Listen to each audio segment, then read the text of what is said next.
En nombre de la Gobernación del Valle del Cauca, le damos la más cordial bienvenida a la Feria de la Transparencia, un espacio donde compartiremos experiencias y conocimientos para fortalecer la participación ciudadana y el compromiso de la Administración Departamental en la toma de decisiones informadas, concertadas con los vallecaucanos.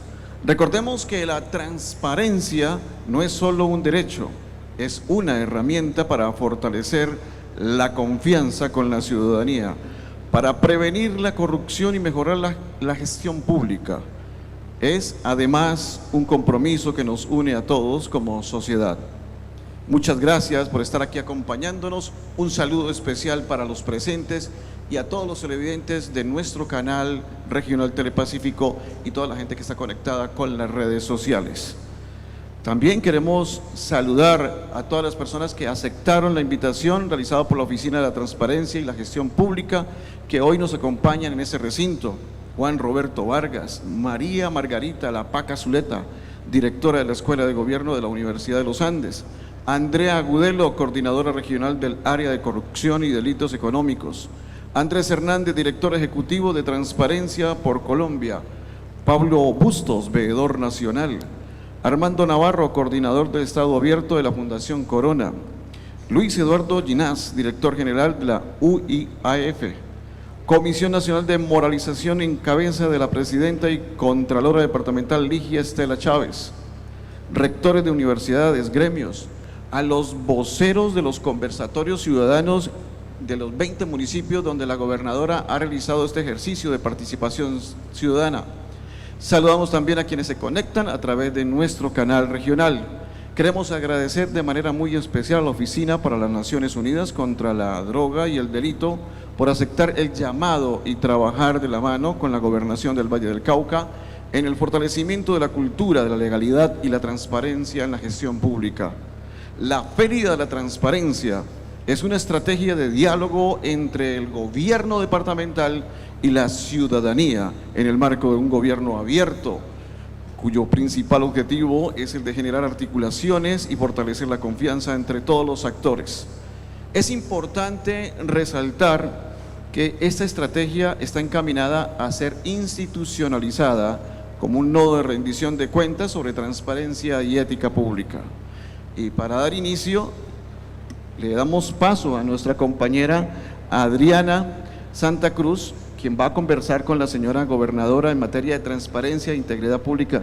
Adriana, bienvenida, buenos días. Diego, muy buenos días, muchas gracias, bienvenidos, bienvenidas a todos, a los que se encuentran aquí presentes en la sala y también a los que nos siguen por la señal de Telepacífico y de streaming de la Gobernación del Valle del Cauca. Gobernadora, bienvenida. Bienvenida a este espacio que se denomina de las palabras a los hechos. Mucho se habla, señora gobernadora, de transparencia. Ese es un tema que está, y sobre todo en la gestión pública. Pero yo quiero saber, dado que de las palabras a los hechos es el título de este conversatorio, cómo en efecto ese tema de la transparencia en su administración va a pasar de las palabras a los hechos, cómo se implementa. Bueno, muy buenos días para todos y para todas. Un saludo muy especial a la coordinadora regional del área de corrupción y delitos económicos de las Naciones Unidas, Andrea Agudelo, al director de Transparencia por Colombia, Andrés Hernández, al doctor Luis Hernando Ginás, que ha sido de verdad un aliado con nosotros en este proceso, a Ligia Estela Chávez, nuestra contralora, a los diputados, a todas las personas que nos acompañan, muchas gracias por estar acá.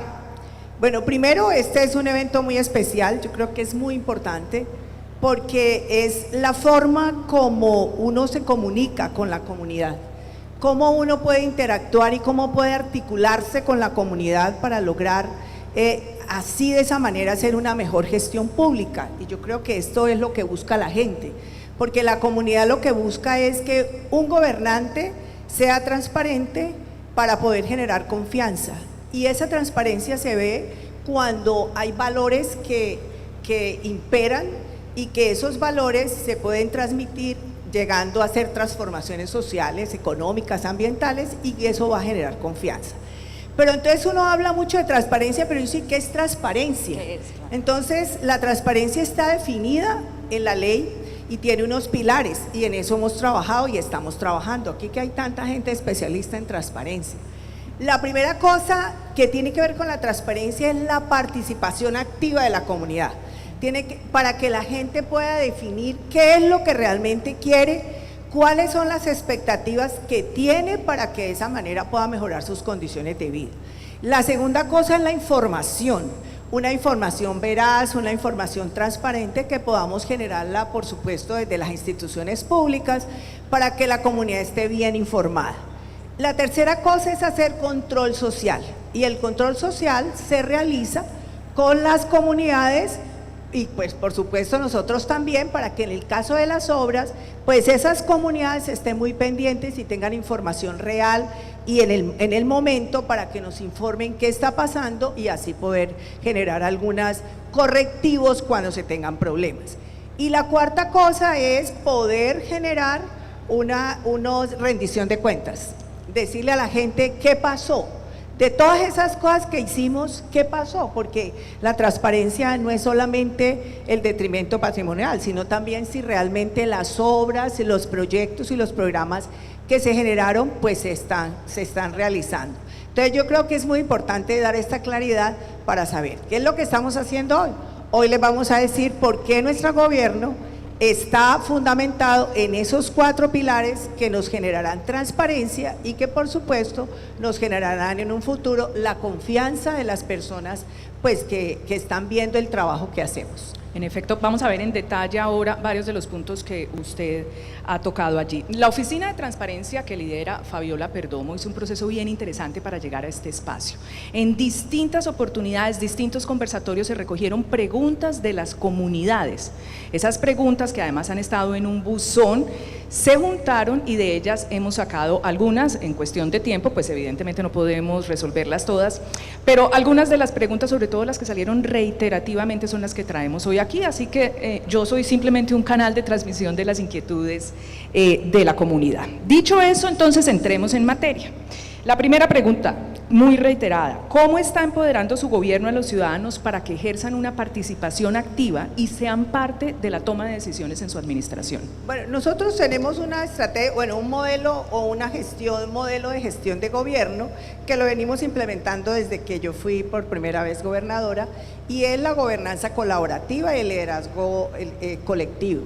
Yo pienso que en esto tenemos que trabajar todos juntos, todos de la mano, el sector público, el sector privado, las organizaciones sociales, la academia, todas las personas que quieran lograr un desarrollo económico, social, ambiental del departamento, pues lógicamente tenemos que estar unidos para que de esa manera podamos lograr las metas y los objetivos que tenemos en nuestro plan de desarrollo, porque uno en el plan de desarrollo sueña muchas cosas y esas las construye uno con la comunidad, y así de esa manera pues poder lograr que cada uno ponga su granito de arena para que podamos esas metas y esos objetivos cumplirlos. Pero básicamente lo que hacemos es participación ciudadana, y la participación ciudadana tiene que ser articulada transversalmente en lo que llamamos hoy gobierno abierto, que es lo que nosotros hacemos, una estrategia de gobierno abierto. ¿Y qué hicimos para eso?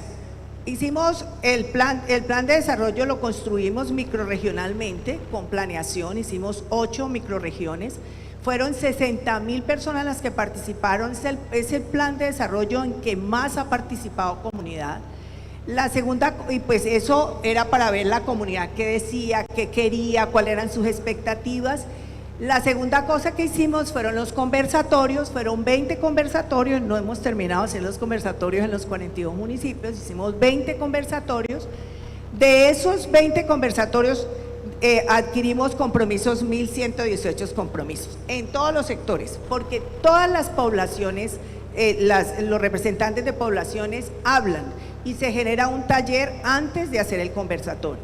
Y la tercera cosa fue el voto virtual. Entonces el día del conversatorio íbamos, poníamos lo que en el taller se había hablado de proyectos y la gente escogía por 3 días, hasta el miércoles, de sábado a miércoles estaba abierta la votación. Han participado 87,000 personas virtualmente y son 148 procesos o proyectos que la gente escogió. Pero ahí es donde uno se da cuenta que cuando uno hace participación ciudadana, la gente escoge lo que uno menos piensa. Y yo les doy un ejemplo. En Buenaventura, bueno, el primero fue el muelle, que ese lo vamos a hacer desde la Gobernación del Valle. Pero la segunda cosa era, nosotros le ponemos otros proyectos. Entonces la gente hace pues lo que quiera en otros proyectos. Y veíamos que se votaba mucho en otros proyectos. Cuando nos dimos cuenta que votaron como 3.500 personas por eso, preguntamos qué era, y era un GPS para cada una de las embarcaciones que salían a pescar. Entonces llamamos a la gente y le dijimos, ¿pero por qué? Habían hecho un trabajo con la Armada porque los estaban robando en alta mar, y entonces lo que ellos quieren es que les pongan el GPS con una articulación con la Armada para que los defienda de los problemas de seguridad que tienen. Entonces, mire que esa fue de las más votadas, y ya, pues ya lo estamos comprando, ya están importándolos porque son importados, pero la idea es que puedan tener eso para su seguridad. Y Buenaventura tuvo algo especial, y es que allá no pidieron muchas obras, lo que piden más es monitores deportivos, culturales y escenarios deportivos. Bueno, y empleo, ¿no? Que es lo que más piden. Pero generalmente son muchas cosas sociales, a diferencia de otros municipios que piden obras específicamente. Entonces, por eso este ejercicio es tan importante. Claro. Este ejercicio va articulado con una plataforma que se llama SIGESI. Esa plataforma es el Sistema Integral de Gestión Social, que lo estamos trabajando desde el 2016, y ya ganamos 2 premios por participación ciudadana. Uno que es de España por buenas prácticas en participación, que es del Observatorio Internacional de Democracia Participativa, y el otro es por la OEA, que es un premio para la integración un premio interamericano de innovación en la gestión pública. También lo ganamos precisamente por esta plataforma, llevamos 2 premios. Y fuera de eso, fortalecemos todo lo que tiene que ver con participación ciudadana, por ejemplo, el Comité de Participación Ciudadana, estamos haciendo la política pública de participación ciudadana, y acompañados por la CEPAL, que nos está apoyando, y también pues los comités de control social informados, que los hemos venido construyendo, vamos a fortalecerlos, y las veedurías ciudadanas, que son fundamentales para poder saber qué está pasando. Entonces esto forma parte como esa participación ciudadana que creemos que es fundamental para la gestión pública. Y uno allí cuando dice, ok, participación, es decir, las comunidades también han trabajado de la mano con la administración para decir cuáles son esas grandes obras o grandes inversiones que quieren. Y pasamos al segundo punto, que también es una pregunta, hablemos de presupuesto. Porque claro, a usted le llegan todos estos proyectos, por ejemplo el GPS, y usted dice, yo tenía un presupuesto que iba de pronto para otros. Entonces, por eso es que mucha gente dice, hombre, a veces los presupuestos los designan desde un escritorio en los gobiernos y poco consultan a las comunidades. ¿Cómo se empodera a la comunidad también para el tema de presupuesto, gobernadora? Mire, nosotros tenemos, la primera del modelo de gestión es la gobernanza colaborativa, y lo otro, para poder nosotros priorizar el gasto público, tenemos una forma de modelo de gestión que es basado en resultados. Porque yo sí creo que nosotros tenemos que medir lo que hacemos. Si no medimos lo que hacemos, pues lógicamente no vamos a ver el impacto, si fue positivo o no. Uno puede hacer muchas cosas, pero si uno no las mide, pues no pasa nada. Entonces dice, ¿qué pasó? ¿Si impactó positivamente o no a las personas? Y en eso nosotros estamos midiendo unos indicadores en los cuales necesitamos trabajar en lo que tiene que ver con pobreza multidimensional, con objetivos de desarrollo sostenible, por supuesto, y competitividad. Y todo eso acompañado del Plan de Ordenamiento Territorial Departamental, que es el único en el país, donde nos localiza o nos geolocaliza dónde están los sitios donde hay mayor inseguridad, donde hay mayor pobreza, y nuestra pobreza básicamente está entre el sector rural y urbano. Entonces, eso lo miramos con indicadores variables, y hacemos proyectos transversales para solucionar la problemática. Le doy un ejemplo porque pues es como medio complicado. A ver. El ejemplo es que nosotros vamos a hacer una expansión de redes de acueducto, y entonces miramos el Sisbén, los datos del Sisbén. En el Sisbén miramos qué viviendas del departamento no tienen acueducto. Entonces vamos hasta esos datos y hacemos, lógicamente es el primer indicador, la primer variable. Pero también miramos cómo es la calidad del agua. Pero también miramos, por ejemplo, si tienen empleo o no tienen empleo. Entonces, cuando nosotros juntamos esas tres variables y generamos una estrategia transversal para mejorar, llevar la red de acueducto, mejorar la calidad del agua, mejorarles el empleo, por ejemplo, para que puedan disminuir la pobreza. Entonces, en ese momento nosotros tenemos soluciones que son soluciones transversales, soluciones en las cuales se mejora la salud pública, se mejora la contaminación que viene de los recursos hídricos, pero también se disminuye la pobreza y se mejora el hábitat de las personas. Entonces, ese es el mecanismo en los cuales nosotros estamos haciendo la gestión de basarnos en resultados. Y eso pues lo medimos, la competitividad no la miden, ya es cierto, la competitividad miramos, vamos mejorando cada indicador y eso nos lo van midiendo, lo mismo en la pobreza multidimensional y lo mismo en los ODS. Entonces, así es que estamos haciendo. Entonces, ¿qué hacemos? Eficiencia en el gasto público, focalización y priorización de quien realmente necesita lo que estamos haciendo, y eso pues nos genera mejores resultados y podemos medirlos en cuestiones de poder mejorar las condiciones de vida de la comunidad. Lo que entiendo es que hay un diálogo, pero también una serie de herramientas técnicas para que sea precisa la focalización del gasto. Inclusive eso lo vamos a trabajar y lo estamos trabajando con inteligencia artificial, o sea, nosotros tenemos una gestión de datos, que es una app, que luego les voy a decir, que trabajó planeación departamental, y en esa app lo que hacemos es una gestión de datos. Cuando cruzamos todos los datos, entonces ya con inteligencia artificial, entonces ya focalizamos específicamente a dónde tenemos que actuar multidimensionalmente para mejorar el problema. Entonces, eso es lo que nosotros estamos haciendo, y yo creo, por ejemplo, el mejoramiento de vivienda, qué pena que me extienda, pero tranquilo. El mejoramiento de vivienda.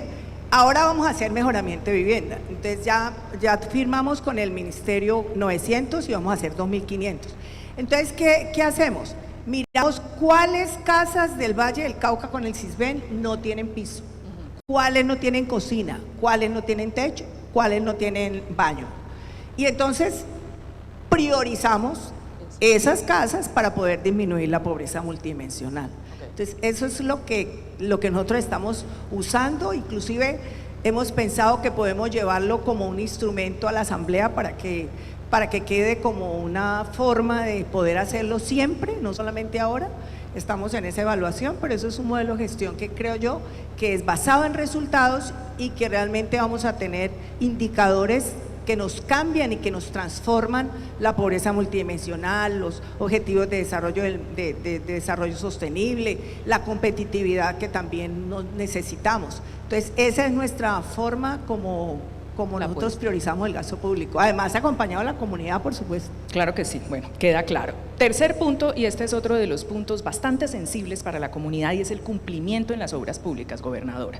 La gente quiere saber cómo hacemos para que, si se dice esta obra va a terminar en ese tiempo, se termine en ese tiempo y no se incurran en sobrecostos, por ejemplo. Bueno, primero yo tengo que hablar con realidades. Las obras públicas, uno puede hacer lógicamente nosotros tenemos una forma de hacerlo. Primero es planeación, y la planeación tiene que ver con la comunidad, porque a veces hay obras que se hacen, como les decía, que la gente no es la expectativa de la gente.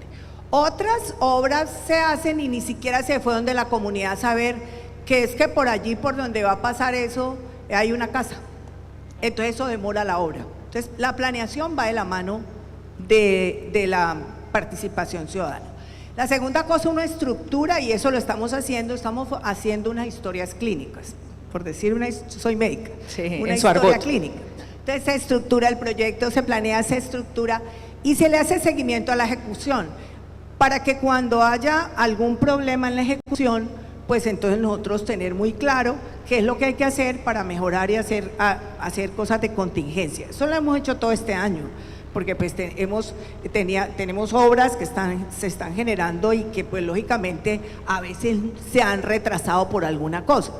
Entonces, en la realidad, el problema es que las obras uno puede planearlas bien eso, pero hay un momento determinado que hubo una fuerza mayor, que llovió más, que el río hay que drenarlo, que hay que hacer cualquier cosa y se demora un poco más, y además hay un poco de costos de más. no es lo que uno desea, pero la realidad que vivimos es así. O una comunidad, no nos dimos cuenta, la comunidad de pronto exige otra cosa diferente y pues eso tenemos que hacerlo y por eso se demoran las obras. Pero otras cosas que estamos haciendo, por ejemplo, es actualizar el manual de contratación, que es muy importante para poder lograr que todo pues esté muy bien alineado desde la parte jurídica hasta la parte contractual, la parte de presupuesto, de Hacienda, que es muy importante. Otra cosa que estamos haciendo son los controles sociales, los comités de control sociales informados, que estén bien informados, y para eso pues tenemos y las veedurías, para que sea en tiempo real. Y en eso estamos trabajando con las Naciones Unidas contra el delito y el crimen. Ellos nos están haciendo la plataforma, nos la entregan en diciembre, esperamos que nos la entreguen en diciembre. Me dijo Fabiola que no le iban a entregar en diciembre. Y la idea es que tengamos claro que ya lo tenemos en la app Valle. En la app Valle es una página, pero también es una app. Y allí se ve con quién se contrató, quién es el contratista, cuánto se va a demorar. Y lo que queremos ahora es mostrar videos y mostrar fotos. Es decir, eso todo lo puede ver la comunidad. Claro, para que la gente lo vea y así de esa manera le pueda decir a uno si se está haciendo o no se está haciendo, o eso que está allí es mentira, porque pues uno que va a saber si le están mintiendo a uno o algo. Entonces, esas cosas es las que queremos tener en esa app para que eso sea muy bien una información grande en la comunidad y la comunidad nos ayude, nos apoye a hacerle seguimiento a esas obras públicas que son las que más le generan problemas a uno. Pero yo quiero decirle algo muy importante, miren, y también se está haciendo un acuerdo, la Oficina de Transparencia que lidera Fabiola Perdomo, ella también está haciendo acuerdos, por ejemplo, con la Unidad de Acción Vallecaucana, está haciendo acuerdos con el Comité de Moralización Pública, para poder que pues esos comités de control social sean mucho más independientes y se pueda trabajar más con ellos. Hay una cosa muy importante, miren, porque se hablan muchas cosas, pero resulta que cuando yo fui gobernadora yo hice 927 escenarios deportivos. En el primer gobierno. En mi primer gobierno, todos terminados. Hice 400 obras de infraestructura vial, incluida la doble calzada de Cali Candelaria, pues ya está terminada. Ahora este año se terminó el puente Juanchito, famoso puente de Juanchito, que además la mala información de la gente a veces es la que hace que se generen unos imaginarios que no son. El puente de Juanchito fue algo que fue, se atravesó la pandemia, se atravesó el paro, se atravesó la guerra de Ucrania para traer el hierro, porque el hierro es importado y eso también se atravesó. Y cuando yo estuve, yo recibí una licitación sin diseños, porque la licitación era para diseños y construcción. O sea, yo la recibí sin diseños. Era un puente, pero ya no es un puente, es una solución vial al caos que había en ese sitio para ir a Candelaria, y que lo vivieron 50 años la gente que vive en Candelaria, Florida y Pradera. Entonces, eso se logró, y cuando yo llegué dije, al principio decía, difícil saber para cuándo, pero luego ya establecí un cronograma y dije, en ese cronograma se va a entregar. La primera vía se entregó el 20 de marzo, la segunda el 20 de abril, y terminamos el puente Juanchito el 30 de noviembre, el 30 de junio, y ese día se entregó el puente Juanchito. Y yo creo que todos pueden ir a ver el puente Juanchito, que es una solución vial, 12 soluciones viales, porque en el camino la comunidad dice, la entrada para Poblado Campestre, la entrada para no sé dónde, entonces todo se va volviendo una solución vial más que un puente. Entonces ese también lo terminamos.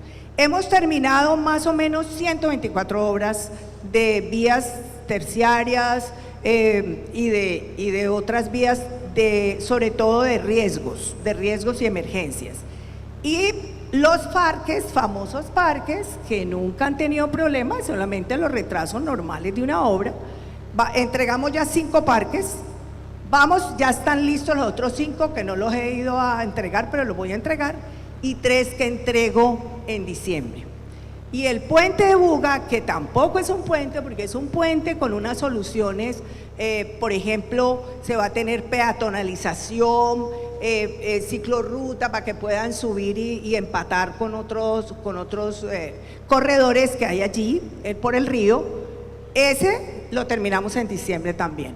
Entonces yo creo que es importante, esto es importante comunicárselo a la comunidad, porque a veces la comunidad se deja llevar por cosas que no son. Le doy un ejemplo, en el puente de Buga hubo una gente que dijo que el puente era de segunda, pero era porque había un puente, un portavigas en la parte de arriba que parecía un puente, y con esa allá montan las vigas para bajarlas al puente, y no sabían que eso era un portavigas, ya lo quitaron. Los que pusieron eso deberían ir a ver lo que ya quitaron eso, porque eso no era el puente estaba abajo, no estaba arriba.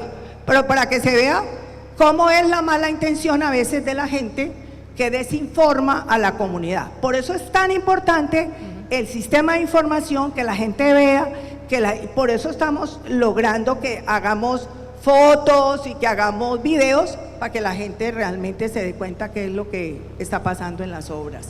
Entonces, me extendí un poquito, pero era bueno. Pero es que hay otra pregunta relacionada con esta. En días pasados vimos y escuchamos el informe del Contralor General de la República, donde decía que hay una serie de elefantes blancos en el departamento.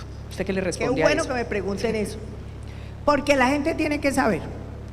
Cuando la Contraloría dice en el Valle del Cauca, y aquí está el Contralor Regional porque por ahí lo vi, cuando hablan del Valle del Cauca, pues es en el Valle. Todas las obras se hacen en el departamento del Valle del Cauca, en los municipios, porque la gobernación es un ente que no tiene territorio. Entonces, quiero informarle a los vallecaucanos que ni una sola obra, ni una, de la gobernación del Valle, que esté ejecutando la gobernación del Valle, ni con el gobierno nacional, ni de la gobernación, tiene elefantes blancos. Los elefantes blancos son del gobierno nacional, la vía Mulalolo Guerrero es vía nacional, el DPS, que tiene una cantidad de galerías sin terminar en el Valle, y yo, por ejemplo, le dije inclusive al director de Prosperidad Social acá, le dije, pues, si nos articulamos con DPS, la gobernación del Valle ayuda para terminar esas obras que las necesita la comunidad.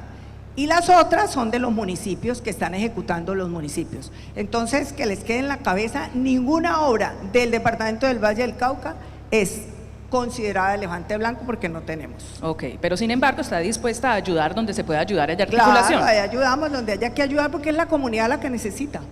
Bueno, muy bien. Le recordamos a todos ustedes que las preguntas que estamos trayendo a este conversatorio son preguntas que fueron recogidas por parte de la comunidad, por la Oficina de Transparencia. Ese es un ejercicio más de transparencia, de diálogo dentro de lo que la gobernadora nos explica, se denomina este gobierno abierto. Quiero además decir que hoy tenemos un auditorio muy bien cualificado aquí en el Hotel del Cartoon de Cali, desde donde se emite la señal de Telepacífico. Nos acompañan, entre otros, representantes de organizaciones sociales de jóvenes, de mujeres, de estudiantes, ONGs, veedurías no solo regionales, sino también nacionales, rectores de universidades, la Comisión Regional de Moralización, diputados, concejales, alcaldes, en fin, personas y organizaciones que conocen muy bien el tema de la gestión pública y a quien los mueve un genuino interés por escuchar lo que se está haciendo en materia de transparencia. Gobernadora, pasemos ahora a otro punto de la política que es muy importante y es la información pública.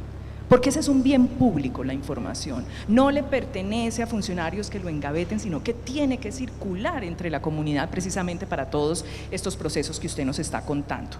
¿Qué está haciendo su gobierno para en efecto ejercer este derecho? Bueno, nosotros comenzamos en el año 2018 con el MIPG, que es el modelo integrado de planeación y gestión, que es fundamental, pero ahora en esta gobernación estamos fortaleciendo del MIPG, estamos fortaleciendo el tema de comunicación y de información. Y en ese proceso, pues, estamos trabajando, por ejemplo, pues en el sistema de información con todas estas paquetes tecnológicos que les decía anteriormente, que es muy importante la parte tecnológica, que ahora la van a ver aquí, están en los stands, que es importante que vayan y aprendan cómo se funcionan y cómo lo hacen. Primero. Segundo, estamos dando muy buena, por ejemplo, a todo lo que tiene que ver con información, canales de comunicación, desde comunicaciones, se está trabajando muchísimo, porque lo que queremos es que la gente se pueda informar muy bien y así de esa manera participe activamente. Mire, a veces hasta con iniciativas que uno ni se le han ocurrido, o participe, por ejemplo, en poder construir cosas que son importantes para el desarrollo de su comunidad o de la transformación de su comunidad. Entonces, por eso es tan importante. Nosotros tenemos retroalimentación en ese sentido. Tenemos un botón de denuncia segura, que es importante para que los vallecaucanos sepan que pueden denunciar allí, mandar las pruebas y no se les va a conocer la identidad, porque hay gente que quiere denunciar pero dice, no, es que no denuncio porque me van a conocer la identidad. Bueno, aquí no, aquí va a ser reservado, solamente nos mandan las pruebas y pues eso se lleva a los organismos de control. Y por supuesto todas estas herramientas que queremos hacer, que precisamente ahí estamos haciendo uno con las Naciones Unidas, otra que estamos haciendo, que estamos desarrollando en la gobernación, ya hemos desarrollado el de la gestión de datos que les decía anteriormente, también desarrollamos la Valle, que no solamente tiene obras, sino que tiene todas las secretarías del departamento, para que la gente entre a mirar cómo se está ejecutando todos los temas, proyectos y programas sociales para eso. En ese sentido, por ejemplo, estamos haciendo programas que tienen que ver con la gestión de datos, como por ejemplo el programa de DigiCampus, que DigiCampus fue convocatoria, y yo en eso quiero ser clara. Miren, yo quisiera que le preguntaran a varios que están en DigiCampus, que es un campus virtual, un multicampus virtual, en donde hay 10 universidades, hay 110 programas pertinentes, y ya están matriculados 1.300 y pico, 1.200 que están becados por la Gobernación del Valle, y ustedes van a evaluar esos jóvenes de dónde son, de dónde provienen, es desde el CISBEN A, CISBEN B y CISBEN C. Son los más pobres, los más vulnerables, porque así está establecido que son los subsidios que nosotros tenemos que dar, y son carreras universitarias donde dejamos establecido en el ICETES unos recursos para que vayan hasta el 10º y 11 pues, que se necesite. Y allí en eso fue convocatoria pública, allí tenemos determinados 65% son mujeres, tenemos determinados cuántos afros, cuántos indígenas, cuánta población LGTBI, cuántas mujeres tenemos, y eso es muy importante porque es muy transparente, es midiendo los indicadores. También tenemos otro programa que se llama Fonder, que al principio dijeron que eso lo íbamos a dar a los que son amigos políticos. Y entonces yo le dije a la gente, tranquila, eso es por convocatoria pública. Y fueron 1.000 personas que se les dio el crédito sin intereses, subsidiado por la Gobernación del Valle, por Infivalle, y logramos, ahorita vamos a abrir la segunda convocatoria para poder que la gente que tiene gota a gota lo pueda cambiar por este crédito sin intereses, pero además los que querían fortalecer su MIPYME y nos generaban empleo, también les prestamos. Entonces, también se hizo sin ninguna convocatoria política, pues política pública, ¿no? Sin palanca, como pero se dice. Que se hace muy transparentemente, como usted dice, de lo que se dice a los hechos. Ustedes pueden, el que quiera, lo autorizo, para que abran y vayan, evalúen estos programas que hemos hecho sociales, en donde está muy bien el gasto público, está focalizado en quien lo necesita. En el tema de DigiCampus está una joven con hijo y vino acá con su muchachito cargado. Yo no podía estudiar en la universidad porque tenía hijo y no tenía quien me lo cuidara. Ahora bueno, sí ahí ya podía hacerlo desde su casa. Son cosas chéveres que uno ve cuando ya habla con la comunidad. Y que es importante darlas a conocer, por eso le recordamos que además esta sesión está siendo transmitida por Telepacífico y por los canales de streaming de la Gobernación del Valle del Cauca. Además va a quedar disponible en el micrositio de la Feria de la Transparencia, donde ustedes después pues, pueden accesar. Pero antes de pasar al siguiente tema y a la siguiente pregunta, gobernadora, y a todos ustedes los invito a que veamos esta historia que nos contextualiza un poco el tema que vamos a abordar a continuación. En Planeación Departamental se adelanta una iniciativa que promueve el Código de Integridad en los servidores públicos. Y esto en el marco del modelo integrado de planeación y gestión para promover uno de los valores del Código de Integridad, la honestidad. Y por eso, aquí en el piso 12 encontrarás la tienda de la integridad. Un espacio donde la honestidad es reconocida como valor fundamental del servidor público. Aquí, los servidores públicos, incluidos de otras dependencias y entidades de la gobernación, encuentran un lugar para aprender, compartir y laborar con integridad, construyendo una sociedad más justa. Se evocan tiempos aquellos en que la honestidad era lo más importante en la vida diaria. Tienda de la integridad, donde la honestidad y la transparencia nos comprometen. Únete a esta iniciativa, visita la tienda y ayúdanos a promover el Código de Integridad. El Código de Eso es en Integridad. la secretaría, ¿no? Sí. Que la gente va y saca lo que quiere comer y paga. Deja la platica. Bueno, Todos confiamos. hoy son 6 valores los que tenemos a hoy. 2 preguntas aquí, gobernadora. Lo primero es por qué es importante un código de integridad ahora que estamos hablando de este ejercicio de transparencia. Ese uno, y lo otro es que usted hoy nos va a dar una noticia y es que se ha adoptado un 7º, pero que tiene un proceso participativo bastante importante. Adelante, pues. Bueno, yo pienso que, bueno, yo escribí hasta un librito cuando salí de la gobernación, porque el ser servidor público se basa también en cómo uno hacer bien las cosas, se basa en unos valores que uno tiene. Y esos valores pues tienen que reflejarse en el servicio público. Y es el compromiso, el trabajo, la transparencia, el lograr que la gente se sienta bien, mejorar las condiciones de vida de la gente, transformarle su vida para que genere confianza. Yo creo que la confianza es lo más importante que uno puede generar y como servidor público. Entonces, todos los servidores públicos tenemos que tener unos valores para poder servir a nuestra comunidad y darle realmente el bienestar y la calidad de vida que se busca. Entonces, aquí pues en la gobernación hay un código de integridad y hay 6 valores. Nosotros en esta gobernación queremos dejar el legado de un valor más.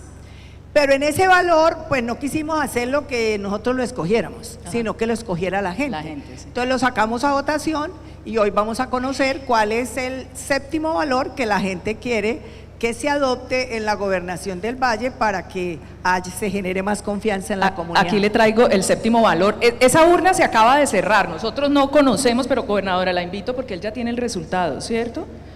Entonces ahí está el sobre. Porque esto se acaba de cerrar hace unos minutos, hubo gente aquí también votando por ese valor. A verlo. Ganó empatía. Para los que no saben qué es empatía, empatía es el poder no ponernos en los zapatos de los otros. Porque a veces le vienen a pedir a uno un favor como gobernación. Viene una persona, un ciudadano común y corriente, y viene y pide un favor de algo. Para uno puede ser muy chiquito, pero para esa persona es muy grande. Por eso tenemos que ponernos en los zapatos de los otros y decir, si ese señor tiene ese problema, yo también lo puedo llegar a tener. Claro. Y por eso tengo que solucionárselo, por eso tengo que ayudar para solucionarlo. Lo que pasa en salud, nosotros tenemos defensores de salud, que además que hay unos que lo hacen espectacularmente bien. Yo tengo que reconocer, pues no voy a decir nombres, pero sí hay unos que lo hacen espectacularmente bien. Cuando una persona llama a pedir el favor, que necesito este medicamento o que me den el traslado de una clínica a otra o cualquier cosa, nosotros como servidores públicos tenemos que hacerle la gestión. La EPS no se lo ha hecho, pues nosotros vamos a gritarle a la EPS para que se lo haga. Pero tenemos que hacerlo como servidores públicos. Eso es ponerse en los zapatos del otro. Algún día de pronto yo voy a necesitar eso. Claro. Algún día esa persona como servidor público en un momento determinado lo necesitó. Y si no encuentra un servidor público que se lo haga, allí va a sufrir él lo que no pudo hacer. Sí. Entonces, esa es empatía, es nuestro 7º valor. Invito al valor que se una a los demás valores que están integrados allá. Les cuento que más de 700 personas me están informando, votaron en general, el 30%, y ahí tenemos nosotros la torta, escogió empatía. Entonces, de aquí en adelante ya se queda como el 7º valor. Muy bien, ya hablamos de la política de transparencia, la política de integridad, hablemos ahora de una tercera y última política de todo este componente y es la de antilavado de activos.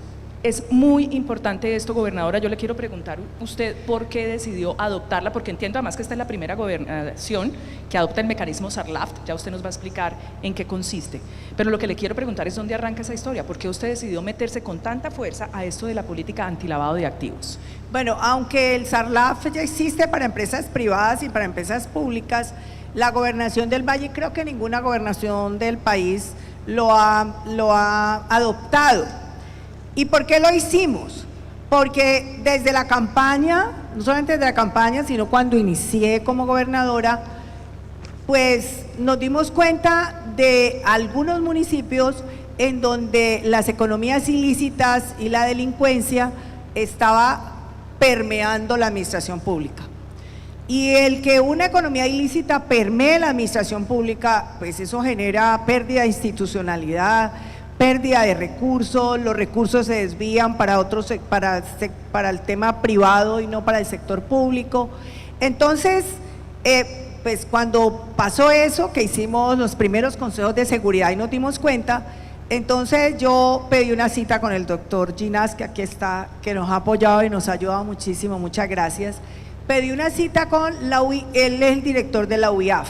La UIAF es como la parte financiera, que hace seguimiento a toda la parte financiera de toda la gente por lavado de activos y acciones terroristas. Entonces hablé con él y le dije, mire, nosotros tenemos que atacar a estas economías ilícitas, no solamente desde el punto de vista de las fuerzas militares o policías o policiales, sino también desde el punto de vista económico, para que ese poder económico no vaya a cooptarnos, pero tampoco para que eso sirva para generar más violencia. Entonces él, muy querido, firmó un convenio con nosotros para construir un modelo de control para que a la gobernación del Valle no entre economías ilícitas a cooptar los recursos del departamento del Valle del Cauca. Entonces esto se llama SARLAF, que es lo que usted nos está diciendo que estamos implementando para la implementación. Entonces, ¿qué hicimos? Primera cosa que hicimos, le pasamos absolutamente todas las personas que son de libre nombramiento y remoción para que sean estudiadas durante los 4 años y podamos ver cuál es el aumento del patrimonio en los 4 años. Son más peligrosos de sus funcionarios, que nada, ¿no? De sus funcionarios públicos. Sí, de los funcionarios públicos, los que son de libre nombramiento y remoción. Y segundo, pues la idea es la implementación, ya lo venimos implementando, estamos ajustando los procesos, los procedimientos para poder lograr pues tener esta herramienta que realmente nos va a servir mucho. Y vamos a comprar un software que toda persona que participe en una licitación o todo contratista por servicios personales prestados, todo contratista se va a mirar allí y se va a poner en evaluación en esas listas, que son 130 listas, más o menos. El que salga en esa lista no puede contratar con el gobierno departamental, o sea, en esa lista no se escapa nadie y ahí toca pues que no pueden contratar. Y yo creo que hay algo muy importante, y es que yo desde que entré he estado trabajando por la seguridad del Valle del Cauca, que es uno de los problemas más graves que tenemos. Y dentro de esos, pues todos sabemos que son economías ilícitas las que nos generan la inseguridad por los grupos disidentes y los grupos armados.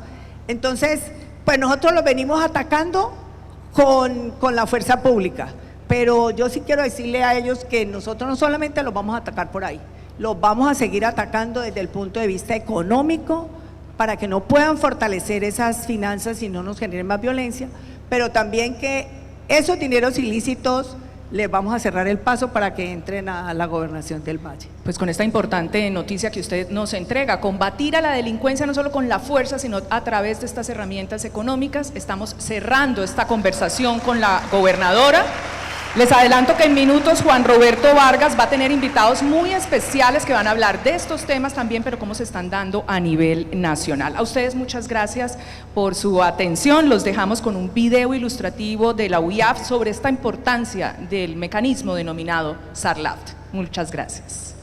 Gracias. Luchando contra la corrupción, una propuesta de acercamiento de la inteligencia financiera a los territorios. El Plan Nacional de Desarrollo 2022-2026 tiene como uno de sus ejes de transformación la seguridad humana y la justicia social.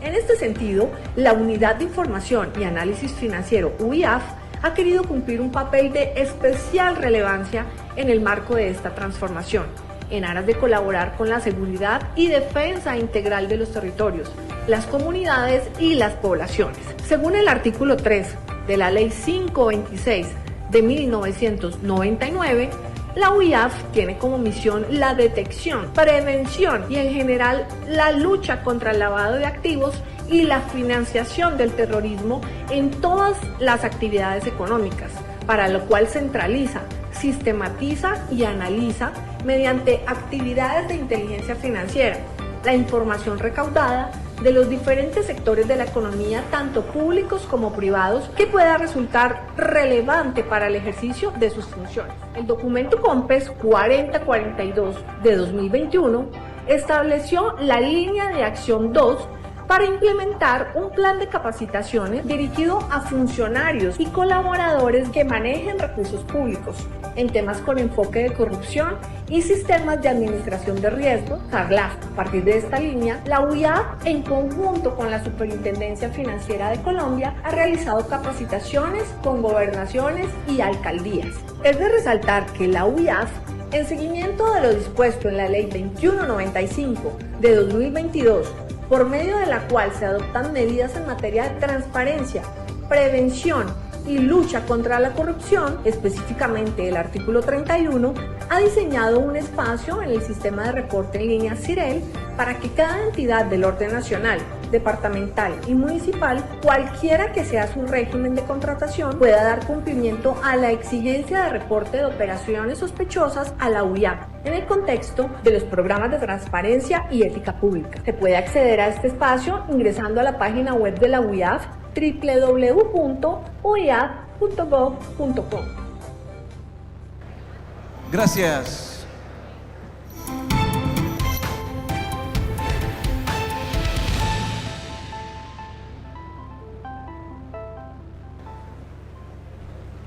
Muchas gracias por continuar con nosotros, a todos los televidentes de Telepacífico y a la gente que está con las redes sociales. Esta es la Feria de la Transparencia. A propósito, este esfuerzo de la Feria de la Transparencia no termina con este ejercicio. Las respuestas a las preguntas que no alcanzaron a ser contestadas en este espacio, a partir de la próxima semana, serán publicadas en el micrositio de la Oficina para la Transparencia, al cual pueden acceder a través de un código QR o desde la página web de la Gobernación. Ahora que hemos visto los presentes y los televidentes, los cibernautas, y hemos explorado las apuestas de la Gobernación del Valle en transparencia e integridad, es momento de profundizar en la discusión. Nos acompañan hoy expertos nacionales, quienes con sus reflexiones nos impulsarán a cualificar nuestras prácticas como agentes institucionales, empresarios, académicos, ciudadanos, pues desde cada uno de nuestros roles hacemos del Valle del Cauca un territorio de legalidad.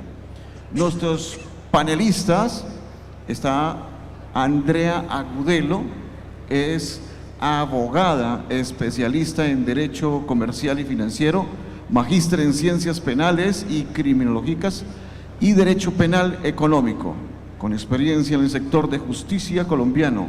Ha sido asesora de países como Argentina, Costa Rica, Ecuador, El Salvador, Guatemala, Paraguay, entre otros. Líder para Latinoamérica en la iniciativa para la recuperación de activos robados. Se ha desempeñado como observadora permanente delegada ante el Grupo de la Acción Financiera de Latinoamericana y actualmente se desempeña como coordinadora regional del área de la corrupción y delitos económicos de la Oficina de las Naciones Unidas contra la droga y el delito para la región andina y el cono sur. También nos acompaña en la mañana de hoy María Margarita Lapaca Zuleta, es abogada de la Universidad de los Andes, trabajó como abogada en el sector privado por más de 15 años, en el sector público fue viceministra de Justicia, directora del Programa Presidencial de Modernización, Eficiencia, Transparencia y Lucha contra la Corrupción. También en la academia ha sido docente en política, gestión de la contratación e implementación de las políticas públicas. Ha trabajado en proyectos de investigación y consultoría desde la Escuela de Gobierno y hoy es la directora de la Escuela de Gobierno de la Universidad de los Andes.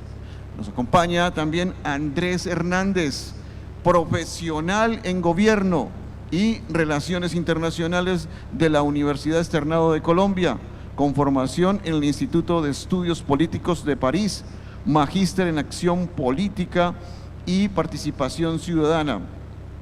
Es también, por varios años, coordinador regional para las Américas de la Secretaría de la Transparencia Internacional. Ha sido profesor universitario. En abril del año 2017 fue nombrado como director ejecutivo de la Corporación Transparencia por Colombia y en el 2022 fue elegido como miembro de la Junta Directiva Global de la Transparencia. Y nos acompaña aquí un colega, nos agrada mucho que esté aquí con nosotros, Juan Roberto Vargas va a ser el moderador, periodista con 35 años de experiencia en radio, prensa y televisión.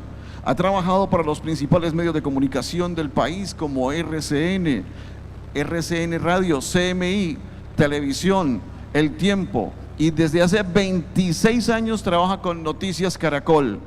Pues nos agrada, donde se desempeña como director de hace 10 años. Ha cubierto los más importantes eventos de Colombia y en el mundo. Ha obtenido premios de periodismo como el Simón Bolívar, Rey de España, CPB, entre otros. Juan Roberto, tenga usted muy buenos días y bienvenido al Valle del Cauca. Diego, muchas gracias, muy amables a los invitados, a la señora gobernadora, a las personas que nos han invitado a este foro, a la doctora Fabiola por haber organizado este evento del que fuimos convidados hace ya bastante rato, en un tema que como bien lo decía la gobernadora, y esto simplemente es una continuación de ese diálogo que propició la doctora Dilian, y es para hablar de un asunto con personas que son autoridades en la materia, y yo no soy autoridad, pero el tema de la corrupción y la transparencia se ha convertido, tiene dos valores, y con eso quiero arrancar el diálogo, más que valores, dos caras. Uno, hoy, y creo que Adriana lo mencionaba con la gobernadora, la gente cuando le preguntan en las encuestas, en el caso de la que nosotros manejamos en Caracol, que es la Inbamer, ¿usted qué quiere? Pregunta a la gente, ¿usted qué quiere para ser una persona medianamente, no sé si feliz, pero tranquila? Que tenga trabajo, es decir, que tenga cómo darle de comer a mi familia, que no me roben, que pueda salir de mi casa y que no se roben la plata que yo pago de mis impuestos, es decir, la corrupción. Hoy en todas las encuestas la corrupción aparece como, si no el principal, en el top 3 de los problemas que la gente dice, yo necesito que me solucionen. Esa es una cara, pero la otra cara es, desafortunadamente, como todo en la vida, se ha convertido la corrupción en una moneda de cambio político. Y cuando digo una moneda de cambio político, es que hoy por hoy se usa para quienes son adalides de la moral, pero también quienes la usan para atacar a sus contrincantes políticos. Y eso lo hablábamos con los tres contertulios y con la gobernadora tomando un café antes del foro, se ha vuelto, repito, una moneda de cambio muy peligrosa. De hecho hoy, y no estoy echando al quizablazo a ninguno de los invitados, faltaba más, a quienes respeto profundamente, pero en el pasado muchos de quienes se han convertido en vigilantes de la transparencia pública lo toman como un trampolín político para sus aspiraciones personales. No sé si les parece familiar el tema, pero es un uso muy riesgoso, porque hoy la corrupción se convirtió en bandera. El problema, y es la primera pregunta, arranco con Andrea, luego con la Paca, luego con Andrés, se está volviendo el denunciar la corrupción y el abanderar la transparencia pública en Colombia en una bicicleta estática, porque hay gente que dice, sí, se denuncia, se habla de los elefantes blancos, lo mencionaba la gobernadora, se habla de X tema, pero al final del camino no pasa nada, y a veces los corruptos cuya mayor castigo resulta ser solamente el escarnio público, funciona muchas veces más que la misma justicia en Colombia, porque dicen, pues yo puedo pagar 4 años de cárcel y salgo con una plata importante, pero el escarnio público es otra cosa, porque ahí derrumba su capital político. ¿Por qué estamos en esa bicicleta estática, Andrea? ¿A qué se puede deber? Y no solamente pasa en Colombia, en América Latina, es tal vez un germen, y ya vamos a hablar de lo que mencionaba la gobernadora, que es otra cara muy interesante, que es la transparencia en la gestión pública, que eso hasta hace unos años era exótico, que alguien hablara de que yo por qué tengo que rendir cuentas. Sí, pero es que yo tengo que rendir cuentas, dice una gobernadora, porque es que a mí mi sueldo me lo paga la gente para la cual gobierno. Yo creo que eso se había olvidado. Pero arranquemos con el diagnóstico, Andrea. ¿Por qué la bicicleta estática? Bueno, muchas gracias, Juan Roberto, por la interesante pregunta. Un saludo especial a todos ustedes, los que están en la transmisión de streaming y los que están en este salón. Un saludo especial a la señora gobernadora, a la señora Fabiola Perdomo. Gracias por la invitación y, por supuesto, qué panel de lujo. Me siento muy complacida y orgullosa de estar compartiendo espacio con ustedes. Bueno, Juan Roberto, yo lo que podría decir preliminarmente es que consideramos que el uso del término la corrupción se puede encasillar como, se ha vuelto un vocablo de moda. Entonces todos hablamos de corrupción, cualquier acto de inmoralidad pública se califica como corrupción y eso ha generado problemas grandes para atajar la corrupción, para combatirla, para prevenirla.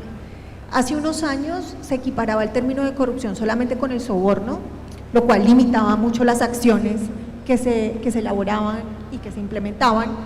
Y desde hace unos buenos años se amplió el concepto de la corrupción, por ende el alcance de las medidas, los programas, las herramientas y las normas, pero ahora, por ejemplo, no se entiende que la corrupción también tiene que ver con el sector privado.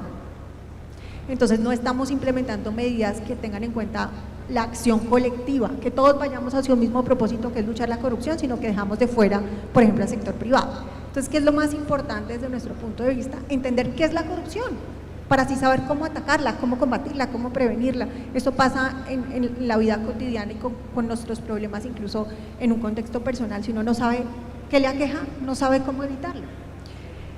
Otra cosa también que consideramos en el marco de esa bicicleta estática que usted muy bien menciona, Juan Roberto, es que, claro, cada uno desde su contexto diseña herramientas, programas, mecanismos, pero son aislados, no son estructurales.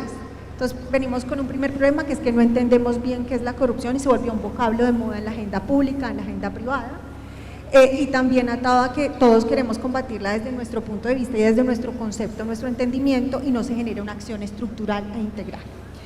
Y también otro tema que creo que es importante mencionar para ahondar en ese tema de la bicicleta estática es que algunos de los programas, herramientas o instrumentos que se diseñan no son coincidentes con la capacidad operativa y con la independencia o autonomía que tienen los órganos relevantes en materia de prevención y lucha contra la corrupción. Entonces, yo creo que primero mi reflexión o la reflexión de la oficina es entender bien qué es la corrupción. Nosotros entendemos que la corrupción es multifacética y multicausal, y por ende no usamos una definición en un momento determinado porque sabemos que tiende a desactualizarse, pero sí usamos un marco de referencia para entender qué es la corrupción y a partir de ese marco de referencia atacarla, que es nuestra Convención de Naciones Unidas contra la Corrupción, el único instrumento globalmente aceptado para luchar y prevenir la corrupción. Paca, y ahí viene un tema, lo mencionaba Andrea, de institucionalidad articulada, porque además está pasando otra cosa, que entre más veeduría, entre más vigilancia haya de la gestión pública, y no hablo a nivel local, a nivel nacional, se refinan cada vez más los mecanismos para decir por dónde me meto para hacer la trampa. ¿Qué falta ahí? ¿Es un tema de institucionalidad? ¿Es un tema de ciudadanía? Yo primero quiero decir una cosa. Parte de la dificultad que tiene trabajar en los temas de corrupción es que cuando yo trabajo en temas de seguridad y homicidios, tengo cadáveres para contar. Entonces digo, hay tantos muertos cada 100.000 habitantes y tenemos una medición internacional que nos permite mirar cuál es la seguridad en las ciudades y en los países. En el caso de la corrupción, como el éxito de la corrupción es no ser agarrado, no tenemos una medición, lo que tenemos es percepciones. Y las percepciones cambian, usted es periodista, usted sabe que las percepciones cambian con las noticias, con el momento. Una noticia que ocurre el 24 de diciembre no tiene el mismo impacto que una noticia que ocurre el 20 de junio, por decir algo. Entonces, las mediciones de corrupción que están basadas generalmente en la percepción tienen unas dificultades, y tienen unas dificultades que son reales y que además afectan a la sensación de la bicicleta estática. Pero por otro lado, todo el mundo sabe que el homicidio es un homicidio. En cambio, cuando la gente habla de corrupción, no tiene claro cuáles son los delitos que están detrás del hecho de corrupción. Entonces, y además, políticamente se vuelve eficaz decir que desprestigiar al otro, desacreditar al otro, diciéndole que es corrupto. Entonces, tenemos una actuación, un acto delictivo que es más complejo de comprender, que es un valor mucho más abstracto que el valor de la vida. Entonces tenemos soborno, pero tenemos peculado, y yo lo reto a que alguien me diga qué es lo que dice el título correspondiente del Código Penal sobre qué es un peculado. No es tan fácil para la gente explicarlo. Pero además tenemos esta idea de la integridad que es un concepto más difícil de aprender, lo que hace que también sea complejo. Y tenemos una cosa que es difícil de entrada, pero que tiene toda la lógica desde el punto de vista de cómo manejamos las entidades democráticas en el mundo, y es que el alcalde, el gobernador, el presidente hacen gasto público en nombre de los ciudadanos, para entregarles bienes, obras y servicios a los ciudadanos, y por eso no pueden ser jueces de esas actuaciones que los otros están diciendo que son. Es que yo le dije al presidente que pasaba esto, o yo le dije a la gobernadora que pasaba esto en el departamento.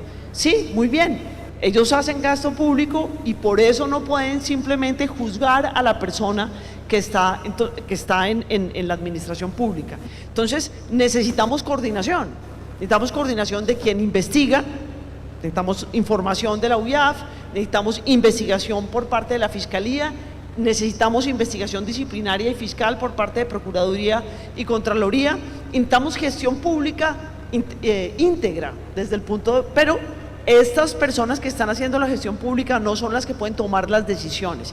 Y por otro lado tenemos a la justicia. Entonces, para tener investigación, juzgamiento y sanción, necesitamos unas actividades de autoridades que tienen distintos rangos, diferentes funciones y facultades y diferente alcance, lo que hace que sea dos veces complicado. Sí, Andrés, y en ese mismo sentido, la gobernadora hacía un símil con la medicina. Decía, aquí hay un diagnóstico, y lo que no se mide, no se puede mejorar o saber qué es. Y pues aplica para todo en la vida, decía la gobernadora que es médica en términos de salud. En ese estado de salud, Transparencia por Colombia, como Transparencia Internacional, hace unos rankings basado en unas mediciones. Esas mediciones que dicen de por qué no avanzamos, de por qué nos quedamos o por qué nos estancamos. Bueno, muchísimas gracias igualmente por la invitación, gobernadora, la doctora Fabiola, a su equipo, a todas las personas que nos acompañan al panel. Y Juan Roberto, bueno, esa es una pregunta muy importante a la luz de la línea de lo que venimos conversando ya. Yo creo que es súper importante entender cada vez más el problema, es muy importante llevarlo a una conversación que también sea muy concreta, que involucre las distintas dinámicas de las entidades que existen y con responsabilidad en esta materia. Pero yo creo que efectivamente seguimos en la necesidad de aterrizar bien el problema. Paca hablaba de las encuestas de percepción que evidentemente tienen unos alcances, unas limitaciones, y justamente lo que hemos querido hacer en Transparencia por Colombia es buscar cómo seguimos enfocando y encontrando el problema. Y yo creo que ahí hay en parte buenas noticias. La gran noticia es que no todos somos corruptos, ser corrupto no es normal. Pero la parte compleja es que la corrupción se viene sofisticando cada vez más. Y entonces voy a compartir algunos datos sobre esto. Evidentemente, en términos de percepción, las percepciones siguen siendo muy altas. En el índice de percepción de corrupción de Transparencia Internacional, Colombia sigue ocupando pues un lugar bastante cuestionable. Lo vemos en los datos de Invamer también. Esa línea que le pregunta desde el 2008 más o menos a la gente si cree que la situación de corrupción en Colombia está empeorando o está mejorando, pues claramente el empeoramiento es enorme y nunca ha bajado, y la más reciente más o menos está en un 72%, pero empezamos a ver otros instrumentos, otras encuestas. Hay una muy importante que son las encuestas de victimización, es decir, preguntarle directamente a las personas si están siendo solicitadas por un pago irregular o un soborno cuando acceden a servicios públicos. Esas encuestas han estado relativamente bajas en los últimos años, sobre todo a partir de datos de la POP, y entonces nosotros complementamos ese panorama con otras lecturas que tienen que ver con analizar los hechos de corrupción, lo que al final sabemos que pasó o presuntamente pasó a la luz de un trabajo muy importante que hacen los medios de comunicación en el país, y entramos a analizar entonces dónde está esa problemática. Y ahí los datos lo que nos dicen es que evidentemente tenemos muchos retos todavía en materia en el ámbito administrativo, en contratación pública, y eso le duele mucho a la gente. Yo creo que uno trabaja en esto incansablemente, pero cuando sale un escándalo de corrupción, como que uno mira para el piso y dice, ¿otra vez? Y entonces lo que está sucediendo es que sigue persistiendo unos retos en un ámbito en el cual a la gente le duele mucho. Es que son mis recursos, es que yo tengo necesidades y por allá se los están robando. Y se los están robando además en unas magnitudes impresionantes, con otro agravante que es el otro dato que nos arroja la radiografía de corrupción que tenemos en Transparencia por Colombia, y es que hay una participación muy compleja de la corrupción política, es decir, la manera como participan en los actos de corrupción materializados actores que hacen parte del sistema político, en muchos casos elegidos popularmente, y ahí entonces tenemos que seguir pidiendo cuentas sobre los representantes elegidos. Ese es un foco que a veces se nos pierde un poquito del camino. Y el otro gran problema también que identificamos en estas radiografías está asociado por un lado a corrupción privada. No se nos olvide que también hay una participación de alguna manera de esos actores no estatales, y no quiero decir aquí empresas, quiero decir ámbito privado, es decir, lo no estatal. Estamos identificando, y es muy evidente, y creo que además el trabajo de Andrea seguramente lo evidencia así, la manera como existen cada vez más estructuras sofisticadas, personerías jurídicas, conglomerados, digamos, de empresas que hacen cada vez más difícil encontrar quiénes son los responsables de quienes se roban esos recursos. Y por eso tan importante poner sobre la mesa de entrada, y por donde terminó la conversación con la gobernadora, ese tema de lavado de activos, ese tema de qué pasa con la plata que se roban. O sea, si la plata que se roban las pudiéramos recuperar rápido, el crimen sería pues mucho más bajo. Ahí tenemos que seguir poniendo un foco muy grande, porque al final entonces el negocio paga si es que no estamos logrando, primero, disuadir a que no sucedan estos problemas, y segundo, a sancionar efectivamente y recuperar los dineros perdidos. Sin duda. Una cosa es el escarnio, la gobernadora lo mencionó también cuando hablaba de la lucha contra el lavado de activos, y la otra es el bolsillo. Las dos cosas que más duelen son la pena y la plata.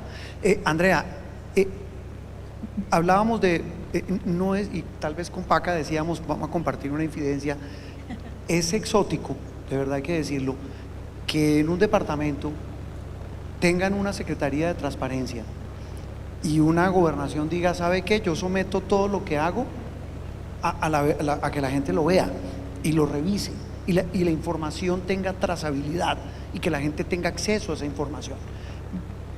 En Colombia, ustedes ven esas herramientas, ¿qué tan efectivas a la hora de toma de decisiones y a la hora de poner a Colombia en un panorama tan complejo? Porque vemos México, bueno, no quiero mencionar Venezuela, Perú, el vecindario pareciera el panorama ser igual o más oscuro, más opaco. En el caso colombiano, ¿qué información tienen ustedes sobre esas herramientas?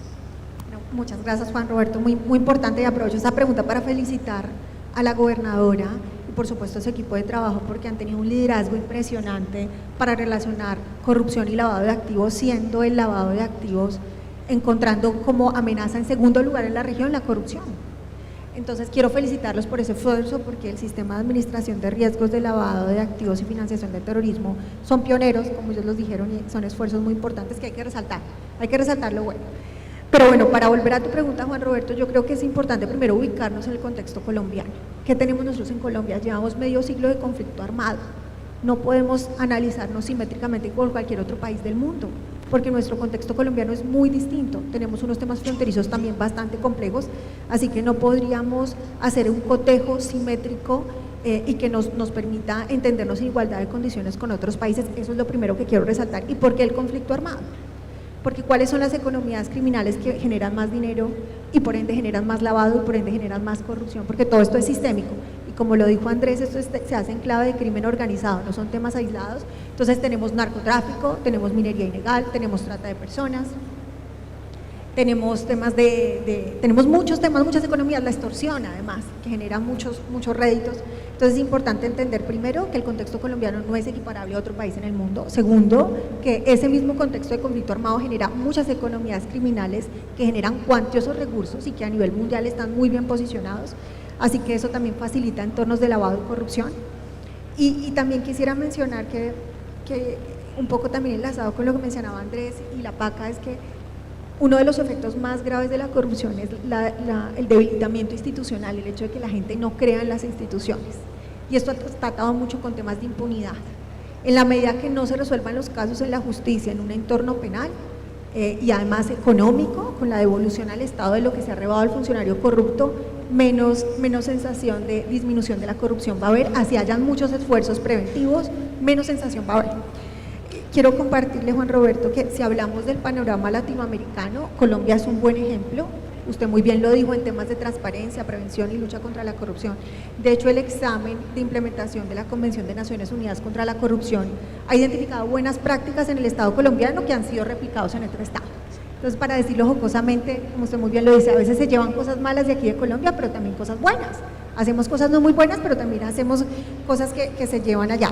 Si hablamos del índice de capacidad para combatir la corrupción de este año, Colombia fue punteado con el 4.78 sobre 10. Y solamente están por debajo países como México, Paraguay, Bolivia, Guatemala y Paraguay. Es decir, que los otros en la región están más arriba, estamos ahí como en el sándwich. Así que hay que trabajar en combatir la corrupción y ser eficientes. Llevamos mucho tiempo hablando de normas, protocolos, medidas, pero la eficacia todavía es algo que contribuye con esa bicicleta estática que usted muy bien mencionó.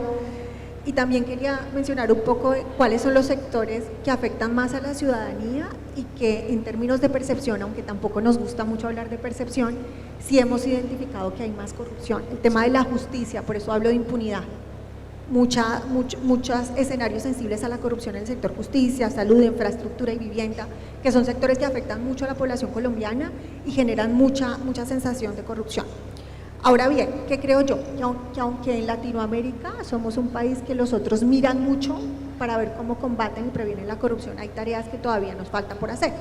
Ahora bien, por uso del tiempo, en términos de transparencia, tenemos mucho en transparencia, pero que es importante publicar datos que sean de calidad, porque muchas veces se publica información para confundir, pero que no permite efectivamente hacer una rendición de cuentas. La transparencia es un derecho, pero también es una herramienta muy potente para pedir cuentas. ¿Dónde están los recursos? ¿Dónde está la obra? Porque hay un sobrecosto. Sí. Entonces es muy importante, sí tenemos normas, pero porque no pensamos en términos de efectividad más que publicar 500 libelos de información, porque no publicamos lo que es útil en términos de rendición de cuentas. Hay algo muy importante que quiero mencionar y es que en materia de fortalecimiento institucional es importante trabajar en la autonomía de las autoridades e instituciones que combaten la corrupción o que la previenen. Y también es importante fortalecer la justicia penal, pero también es importante entender cómo la corrupción funciona en entornos de crimen organizado. Quiero compartirles algo a todos y es que justo esta mañana estaba reflexionando con mi colega que me acompaña a este espacio y es que muchas veces no se piensa la corrupción en escenarios distintos a los que siempre vemos, sobre todo en la institucionalidad pública, por ejemplo en el fútbol.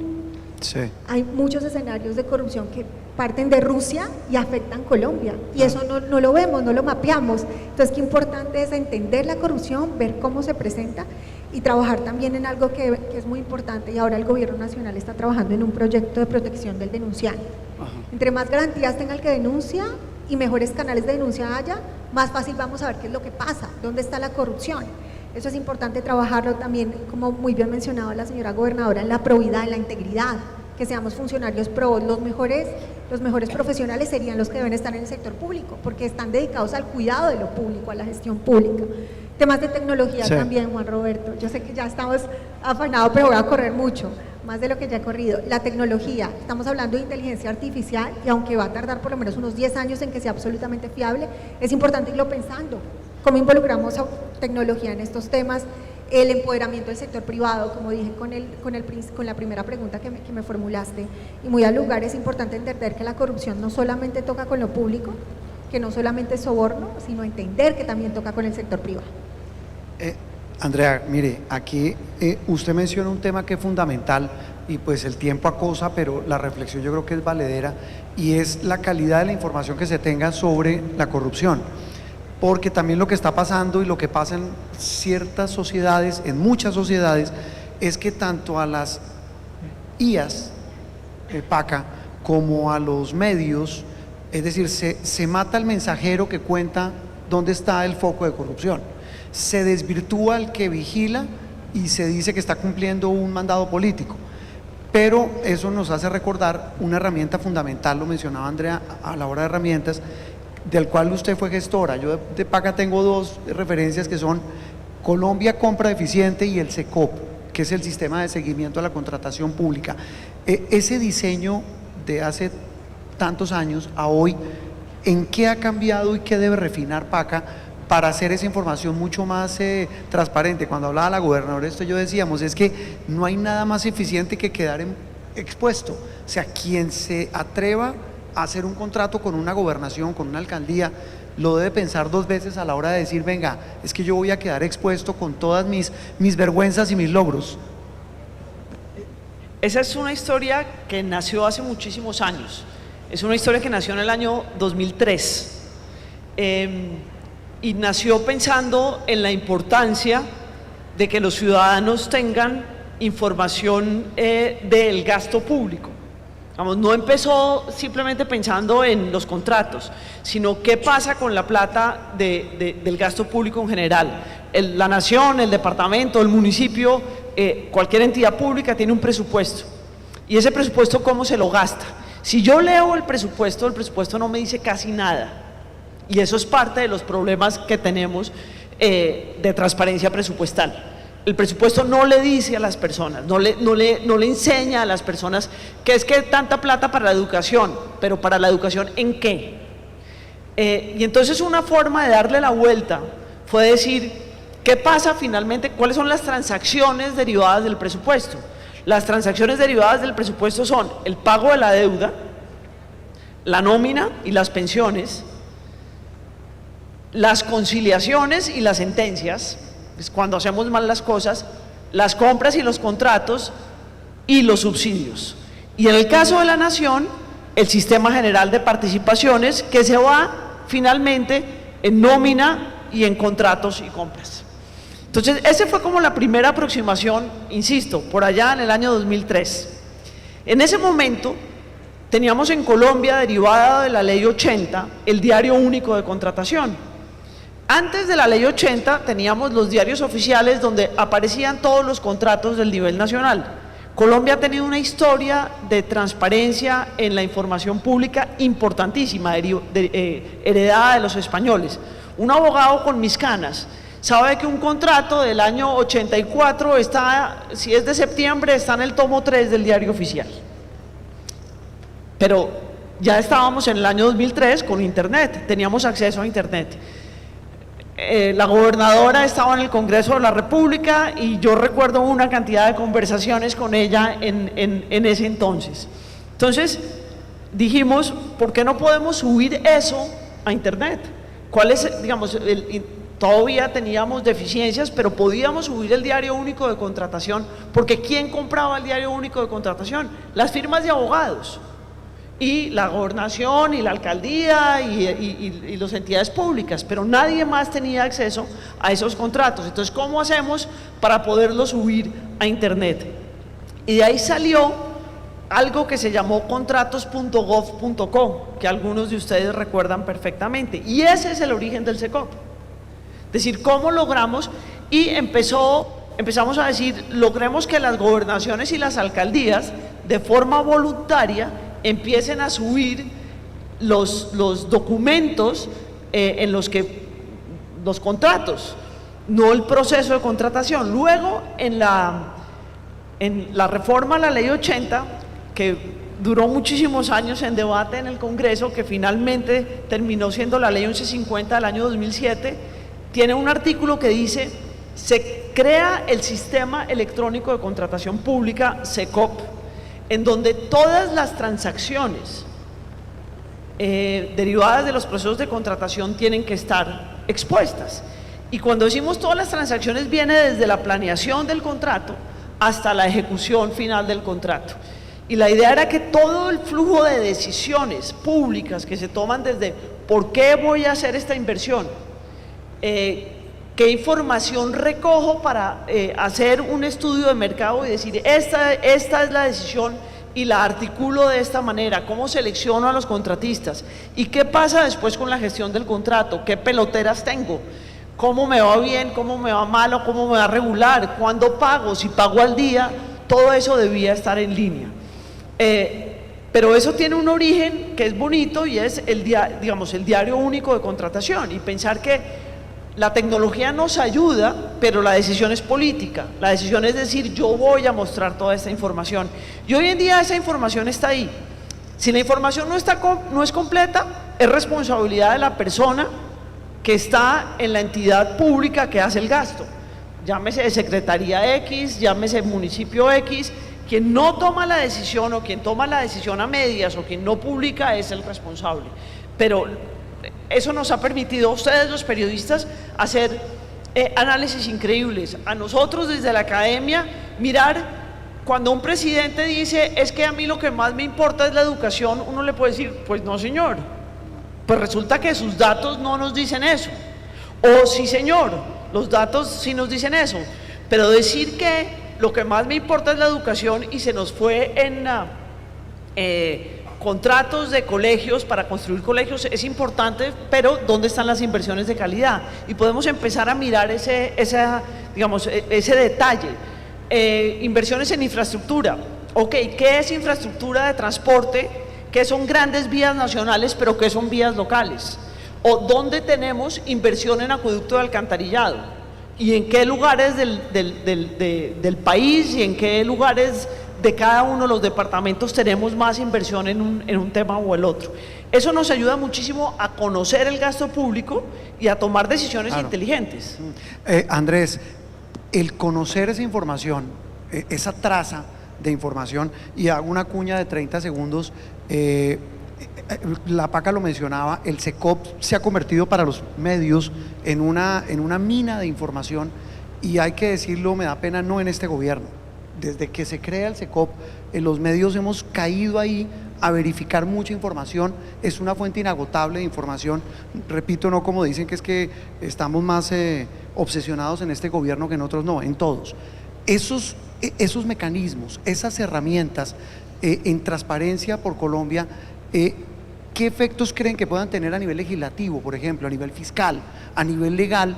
Como bien lo decía Andrea, es que el tema no es solamente conocer y aterrarnos de hacer así, sino como herramientas, como políticas y como estructura política de un país. ¿De qué puede servir, Andrés? Esas herramientas son importantísimas porque al final es lo que permite aterrizar los discursos, los anuncios, las convenciones internacionales, que sin lugar a dudas son fundamentales y sobre las cuales creo que Colombia ha construido gran parte de su arquitectura y su institucionalidad en esta materia. Pero esas herramientas como SECOP son las que nos terminan aterrizando la realidad de la transparencia, de la gestión, de la calidad de la gestión, y al final también de esa cadena de sanción si es necesario para luchar contra la corrupción.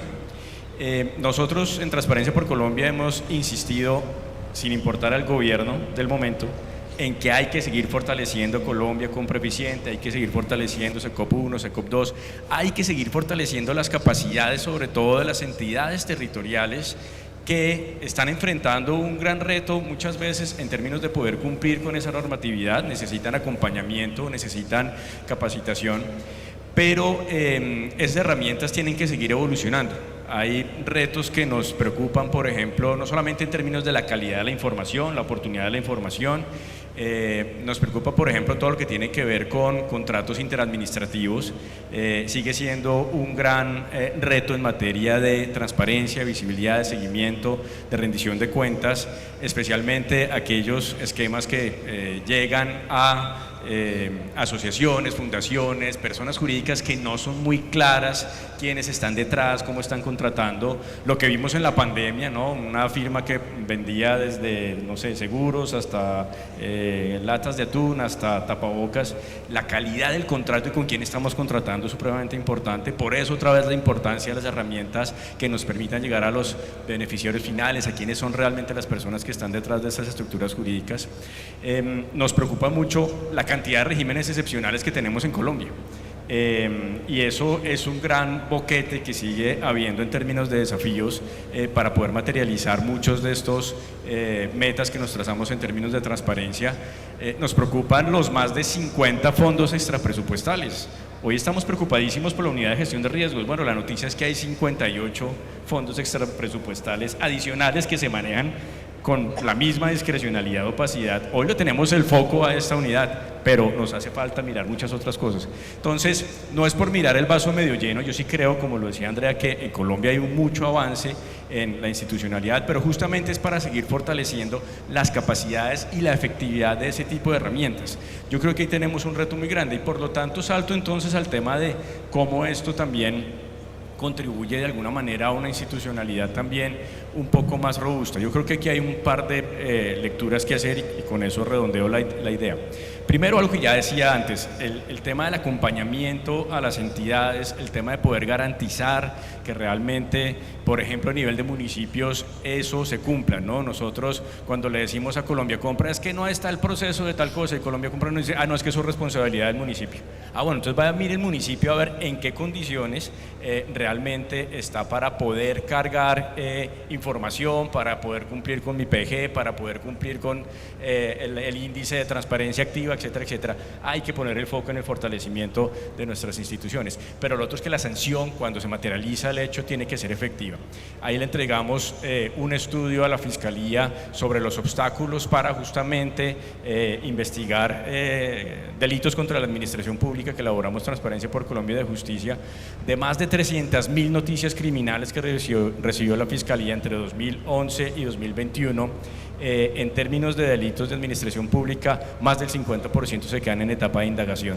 Es decir, no está pasando nada. Y las que llegan realmente a proceso, por lo menos de juicio, son bajas. No quiero decir nulas, pero son bajas y ahí tenemos que fortalecer. Entre otras cosas, la calidad de cómo se mide el delito. Lo que decía Paca es que una cosa es investigar un homicidio, otra cosa es pruébeme un tráfico de influencias. Ahí tenemos también como sociedad y como país a sincerarnos en que sí esperamos mucho de la sanción, pero la sanción también tiene unas cáscaras ahí complejas. Sí, y ahí viene un tema que lo mencionábamos también y es el tema ético y es un tema de conciencia ciudadana, que yo creo que actitudes como las que han asumido aquí en el Valle de asincerarse y decir, venga, hagamos una ruta de transparencia, eso es un avance, repito, casi que exótico, por llamarlo de alguna manera. Me están diciendo de producción que ya pues el tiempo se nos ha agotado. De verdad, muchas gracias a ustedes por habernos acompañado y al auditorio por habernos escuchado. Muy amables.